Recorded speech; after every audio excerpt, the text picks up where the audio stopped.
Salut les mobeurs! La vidéo sur une méthode pas chère et rapide pour vérifier son jeu au cylindre piston. Cette méthode, elle vous permettra d'être sûr de votre coup lorsque vous remontez un cylindre ou un piston, donc d'être sûr de ne pas faire d'amorce de serrage, voire pire, de serrer complètement le moteur. Et ça vous permettra aussi de voir si oui ou non vous aurez besoin de faire un rodage, et approximativement le temps du rodage qu'il vous faudra.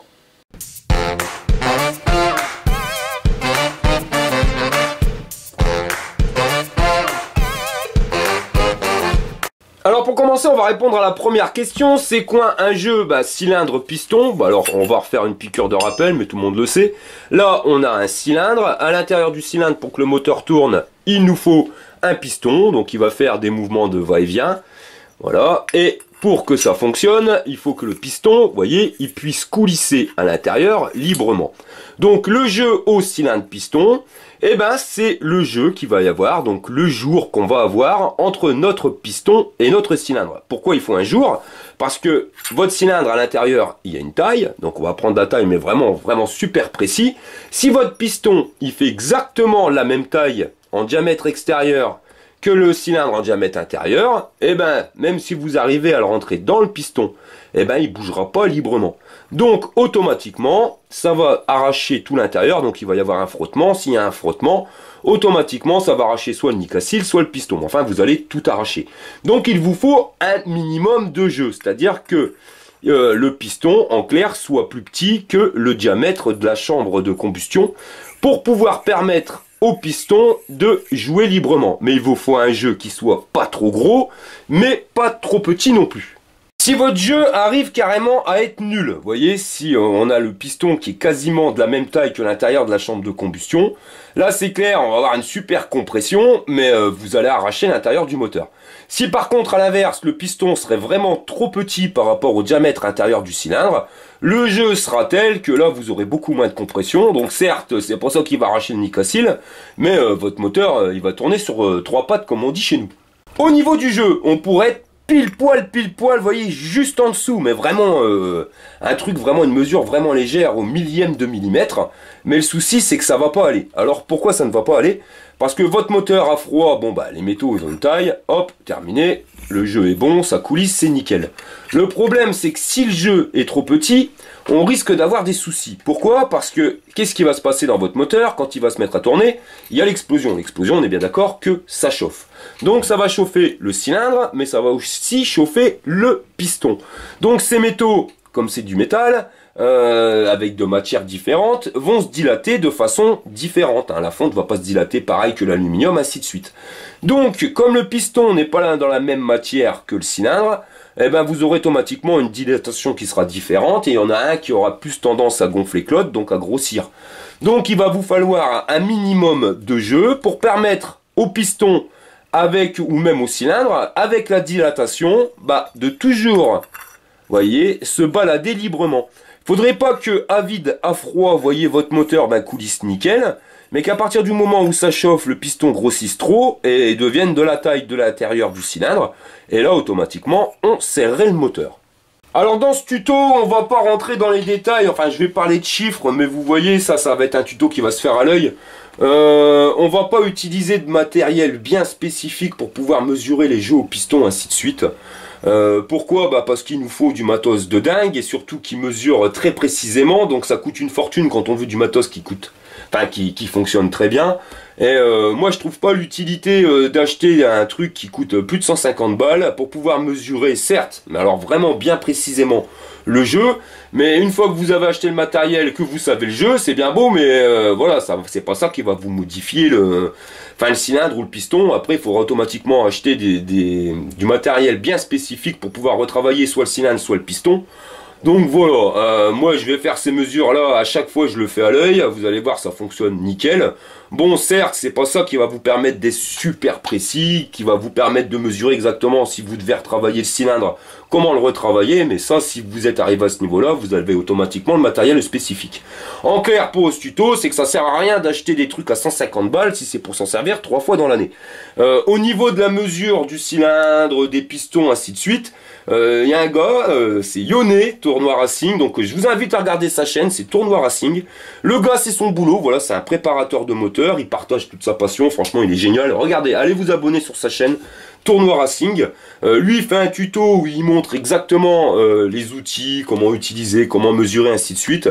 Mais pourquoi il a ce type de matériel? Parce que c'est son taf, le mec il fait des moteurs tous les jours, et il a aussi le matériel pour pouvoir modifier. Voilà, le jeu est trop petit, et ben il va retaper directement le cylindre. Il a tout le matériel pour pouvoir le faire. Chose qui n'est pas mon cas, mais bon, ça n'empêche pas que c'est pas parce que j'ai pas acheté un pied à coulisses ou un truc spécial à 150 balles, 200 balles, que je dois remonter mon moteur, pas à la lozingue, mais sans réellement savoir si je sers. Vous êtes nombreux à me dire, ah là là, je viens de changer le cylindre piston, j'ai changé le piston, ou peu importe, et hop, j'ai même pas fait 10 km que j'ai déjà serré le moteur. Ça vient d'où? Bah, si vous n'avez pas vérifié déjà à l'œil si le jeu était à peu près correct, bah là on peut pas le savoir. On peut pas savoir, ça tombe c'était juste ça, ou alors les segments. Donc c'est pareil, si vous voulez vérifier vos segments, j'ai fait un tuto qui est très simple. Donc allez le voir directement. Mais si vous n'avez pas fait de vérification, eh ben on saura jamais pourquoi vous avez serré. Et ça peut éviter vraiment, c'est quand même chiant. Vous voyez, sur un cylindre comme ça, on est bientôt à 250 € le cylindre. Si le truc il est mal fait, parce que même neuf, on va voir, on peut avoir des problèmes. Vous serrez votre cylindre, là vous avez les boules quoi. Donc la petite vérification, ça va vous prendre 10 secondes et au moins on sera sûr, on pourra rouler en toute certitude. Une petite chose à savoir, c'est que vous voyez, il y a deux sortes de cylindres. Vous avez les cylindres liquides et vous avez les cylindres à air. Donc on aurait tendance à dire que on peut avoir un jeu au piston beaucoup plus petit sur le cylindre liquide. Et c'est faux.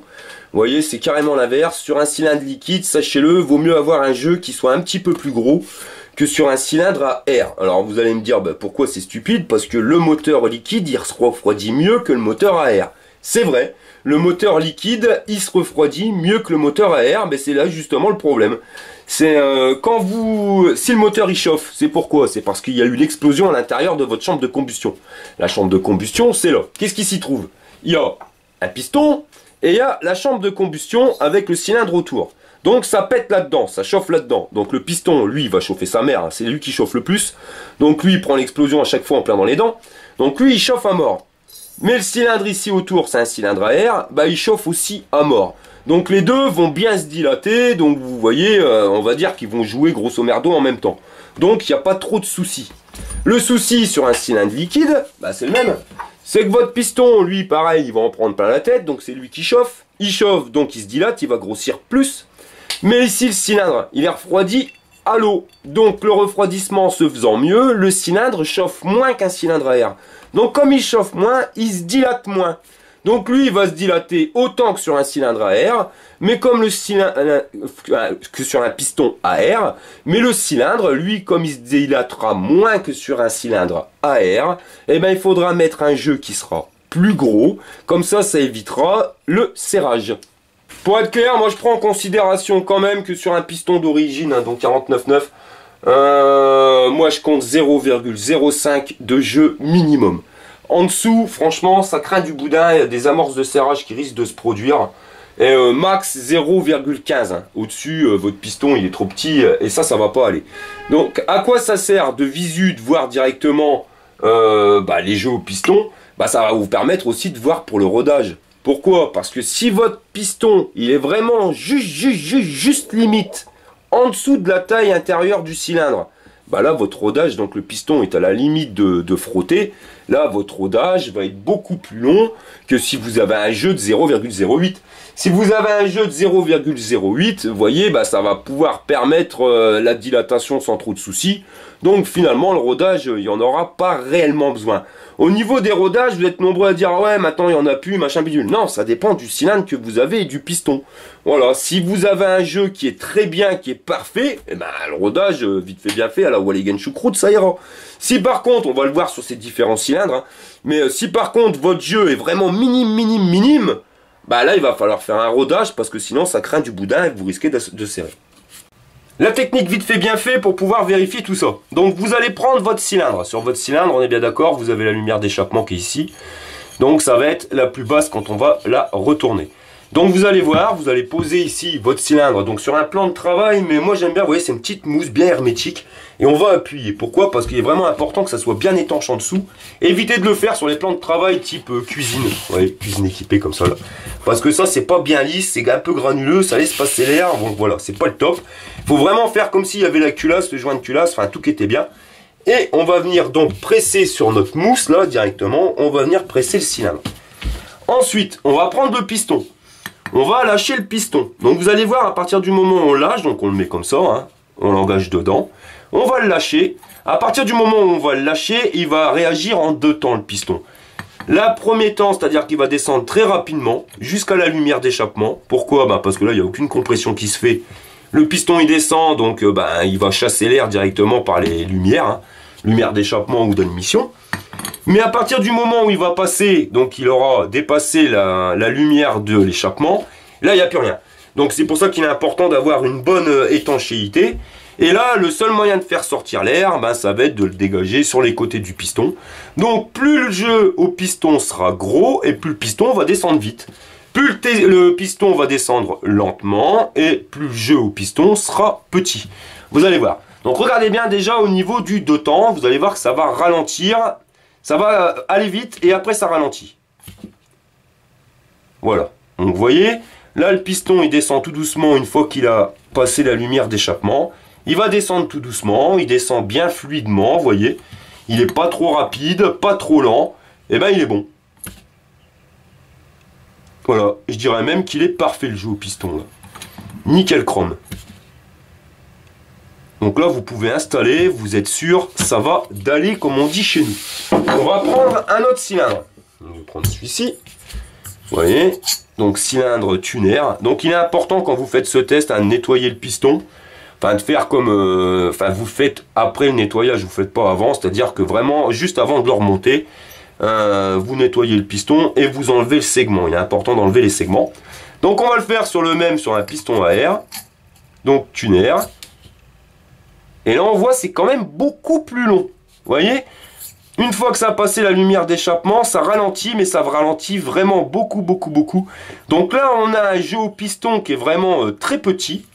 Donc le piston descend tout doucement. Plus il descendra doucement, plus le jeu au piston sera petit. Alors là il va falloir faire gaffe. C'est-à-dire que je dis pas qu'il est pas bon, hein, je dis pas que ça va serrer le moteur, vu que ça descend encore assez librement. Mais au niveau du rodage, là vous êtes sûr que vous tapez un rodage. Ça c'est clair, il va falloir y aller au début, il va falloir y aller mollo. Bon après une fois que le rodage sera fait là-dessus, pour moi je pense il n'y aura pas de souci. Mais voilà, là on est parti sur un jeu qui est vraiment petit, donc il va quand même falloir faire gaffe et faire un rodage précautionneux. Donc c'est pour ça qu'il est important de faire le test vite fait. Vous voyez, ça ne m'a pas coûté 150 € de matos bien spécifique. Là on va partir sur un moteur Malossi 70 cc. Donc je prends le piston. Je pose bien le cylindre, je fais l'étanchéité. Et là, vous allez voir, on prend le piston et on lâche. Et là, vous allez voir que ça descend plus vite. Je vais dire mince. Hop, on commence. Donc, vous voyez, c'est clair, hein, ça descend quand même beaucoup plus vite que l'autre. Ça, là-dessus, il n'y a pas de discussion. Alors, pourquoi? Déjà parce que c'est des moteurs dits moteurs racing, hein, c'est un 70 cc.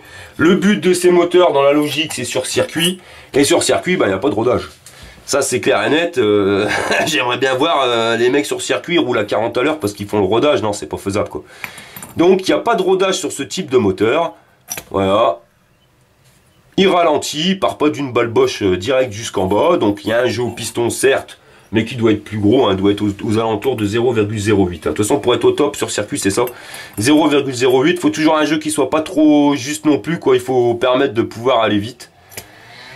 Voilà, mais vous voyez, le piston descend plus rapidement, certes, mais là, il est bon. Donc, pour un moteur racing, le jeu au piston est nickel, mais on va dire que le rodage, vraiment léger, on fait un truc light, il n'y a pas besoin de faire 500 km avec.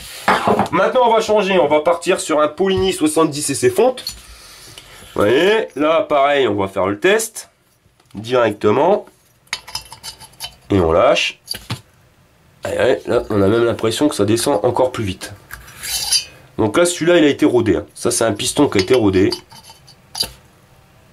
Voilà, le jeu au piston, il est plus gros que sur le Malossi. normal. Le mal aussi, il est neuf, il n'a pas été rodé. Vous allez faire, enfin, quand je dis rodé, j'avais dit qu'il n'y avait pas de rodage. Mais il va tourner une paire de kilomètres, vous allez voir, vous allez récupérer un jeu un peu plus gros. Comme là, mais là, vous voyez, donc le jeu descend bien jusqu'en bas. Le jeu, sur celui-ci, est nickel aussi. Maintenant, on va changer de cylindre. Et là, vous allez comprendre pourquoi il est important de vérifier ce jeu-là. Vous voyez, ça prend pas longtemps, mais là, ça va m'éviter un serrage sur ce type de cylindre. Ça, c'est un cylindre d'origine Peugeot, emballé d'origine, acheté chez un petit revendeur, tout va bien. Avec le piston qui était fourni avec. Donc, vous voyez, eh ben, je me suis fait enfler. C'est clair, c'est net, c'est précis, parce que là, il y a un souci. Bon, on va regarder, je prends le piston, alors, je vais le mettre bien, comme ceci, voilà, et on lâche. Non mais, vous voyez à quelle vitesse il descend, voire pire, hein. Attendez, il bloque. Il bloque ou il descend, mais alors vraiment mollo. Donc vous voyez, c'est pas faisable. Là, si vous partez sur ce cylindre, là, on peut pas le laisser, on peut pas le monter. Ça, ce type de cylindre, ne le montez pas, parce que vous voyez, hop, faut que je le pousse pour aller jusqu'en bas. Si vous montez ce type de cylindre, c'est sûr, c'est clair, c'est net, je suis même pas sûr que vous fassiez 100 km, quoi. Vous allez serrer votre moteur. Même un rodage, hein, même en faisant mollo et en faisant un rodage, le truc, non, il est mort. Donc vous voyez, il descend vraiment trop doux, ça va dilater. En plus, c'est un liquide, on avait vu tout à l'heure que le jeu devait être plus gros sur un liquide, parce que le cylindre va moins se dilater que le piston. Là, le piston, il va gonfler dedans, je fais 5 km, voilà, j'ai tout arraché. Donc, des fois, vous vous posez la question, vous vous dites, mince, je viens de changer de cylindre piston, c'est tout neuf, j'ai tout arraché. Bah, c'est pas de votre faute, voilà. Mais après, allez prouver que c'était pas de votre faute une fois que vous avez tout niqué. Là, je suis désolé, moi, le mec qui me l'a revendu, bah, il va me voir revenir. Parce que c'est pas normal, vous voyez, quand même, ça bloque. Donc, si je le monte directement, j'arriverai même pas au magasin, je serai serré avant. Donc je me suis aperçu après, je me suis dit, bah mince, en vérifiant ça, c'est quand même pas normal. Vous voyez l'inscription ici, donc sur le cylindre, ça c'est pour dire donc la taille du piston. Enfin pas la taille, mais les codes du piston. Chaque piston, il y a un numéro, 1, 2, 3, 4, enfin voilà. Et, ou une lettre, là donc c'est le chiffre 1, donc le piston c'est 1. Mais les chiffres, ils n'ont pas été tapés pareil, quoi. Vous voyez là, on voit bien que le 1, il a été fait à la main. Alors que là, ça a été fait à la machine. Et c'est clair, c'est net, c'est précis. C'est pas possible que Peugeot, avec l'étiquette Peugeot, tout, Peugeot vende un truc qui soit pas homologué comme ça. Donc à mon avis, le petit revendeur, il a voulu dépanner quelqu'un qui était en panne. Il a pris le piston qui était à l'intérieur. Il lui a revendu. Il a recommandé un piston pour le remettre dedans. Mais il a pas fait gaffe que finalement, ben... Ça doit être du piston chinois et ben les cotes elles sont pas pareilles, donc ben, ça rentre pas dans nos pistons. Voilà, ça rentre pas dans nos cylindres, ou si ça rentre, ça va tout arracher. Donc voilà les mobbers, c'était un petit tuto court, mais vous voyez donc avec cette technique, il n'y a pas besoin d'utiliser des appareils qui coûtent une blinde, d'aller dépenser une fortune pour acheter un truc qui va servir 3 coups dans l'année. Et ça évite aussi de se faire arnaquer, parce que là on voit bien qu'il y a un problème, donc au moins... on sait le problème, on va pouvoir trouver la solution. C'est pareil, vous voyez, si j'aurais acheté un matériel de fou, certes, j'aurais pu vous dire, attention, le piston, il mesure autant, le cylindre, il mesure autant, la différence, j'ai le jeu au piston, j'ai un jeu au piston de 0,0001, ouais, mais je vous aurais donné un chiffre, mais on n'en sait pas plus, parce qu'après, il va falloir retravailler, bien sûr, tout ça, pour pouvoir adapter, que le piston puisse rentrer et qu'il puisse avoir un jeu pour pouvoir fonctionner librement. Moi, n'ayant pas le matériel pour pouvoir le faire, je vais vous expliquer vite fait en 2 temps, 3 mouvements comment je vais régler le problème. Et ben le cylindre et le piston, je l'ai acheté ensemble chez un petit concessionnaire. Et ben je vais retourner chez ce petit concessionnaire là. Il va me rendre mes sous-sous et il va repartir avec sa merde qui vient de Chine. Voilà, tout simplement, parce qu'on peut pas dire mieux, mais ça ne fonctionne pas. Voilà les mobbers, donc vérifiez bien le matériel qu'on vous a vendu avant de l'installer, hein, parce que sinon on ne voudra pas vous le reprendre, on dira que ça sera dû à un mauvais montage. Là, qu'on vient de pas me dire, c'est même pas monté, le bordel, il marche pas. Allez les mobbers, je vous dis à la prochaine pour une prochaine vidéo. Fire!